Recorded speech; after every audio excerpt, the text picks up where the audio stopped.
Xitoyning chekdan oshgan karantin tadbirlari Uyg'urlar hayotiga üstülab qiyinchilik tug'dirmoqda. Egilinishicha, barliq idora organlarda, o'ltiraq rayonlarda birlik kirish chiqish eg'izi qoldirildi ekan. Barliq aholilarning uydan sirtqa chiqishi cheklanadi ekan.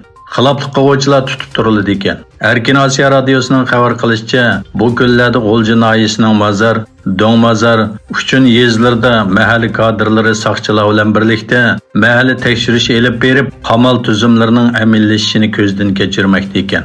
Ma'lum bo'lishicha, Sharq Turkistondagi yuqumlanuvchilarning ko'pinchisi kasallik alomati bo'lmagan yuqumlanuvchilar ekan. Xitoydagi 5 cho'ng ommaviy shirkat o'zlarining bozorga selingan Amerika Akasiya birjasidan chekinishni planlaganligini e'lon qildi. Xabar qilinishicha, Xitoy umr sug'urta shirkati, Xitoy neft shirkati, Xitoy neft va ximiya sanoati shirkati, Xitoy alyumin shirkati va Sinopec Shanxay neft ximiya sanoati shirkati Amerika pay bozoridan chekindiganligini e'lon qildi. Xitoy aksiya nazoratchilik komiteti bu shirkatlarning savdo endisisining Amerika pay bozoridan chekinish planida muhim ta'sir bo'lganligini o'tirg'a qo'ydi.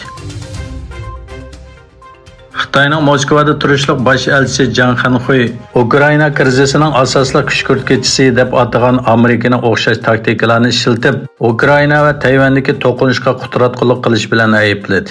Bosh elchi Rossiyaning TASS xabar agentligi qilgan so'zida Amerikaning Shimoliy Atlantik aktiv tashkilotini kengaytirish va Moskvaning o'rniga Ukrainani Yevropa ittifoqi bilan moslashtirmoqchi bo'lgan kuchlarni qo'llash orqali Rossiyani bir bo'lonqa qistig'anligini aytdi.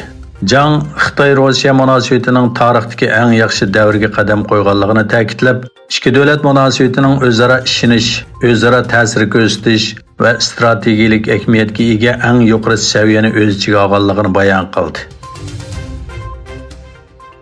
Neftni Rossiya orqali dunyo bozoriga tashiydigan Qozog'iston Rossiyaning taqash tahdidiga qarshi yangi bir turba yo'li tepishtirishchanligining natijasida neftni Ozarbayjonning eng chong turba yo'li orqali eksport qilishga tayyorlanmoqda.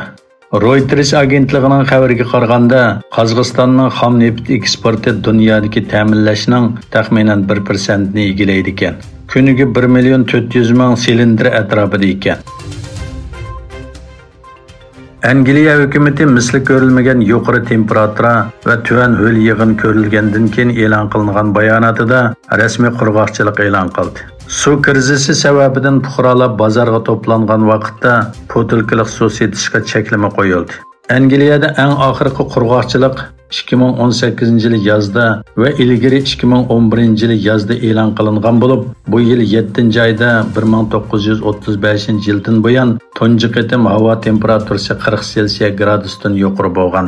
Doiralar aloqasida bo'lishning hojati yo'qligini va zarur tadbirlarning qo'llanilganligini bayon qilib, kishilardan suv ishlatishda ehtiyot qilishni talab qildi. Rossiyaning Ukrainaga tajovuz qilishi 170-kuniga qadam qo'ygan bir vaqtda Ukraina rahbari Zelenskiy chet el axborotlarga Rossiyaga qarshi elib berilgan urush taktikasi haqida bayonot bergan hukumat amaldorlariga ogohlantirish berdi. Zelenskiy armiyaning urush taktikasining maxfiy bo'lishi kerakligini, matbuotlarga bu to'g'riliq so'zlashning aniq mas'uliyatsizlik ekanligini aytdi.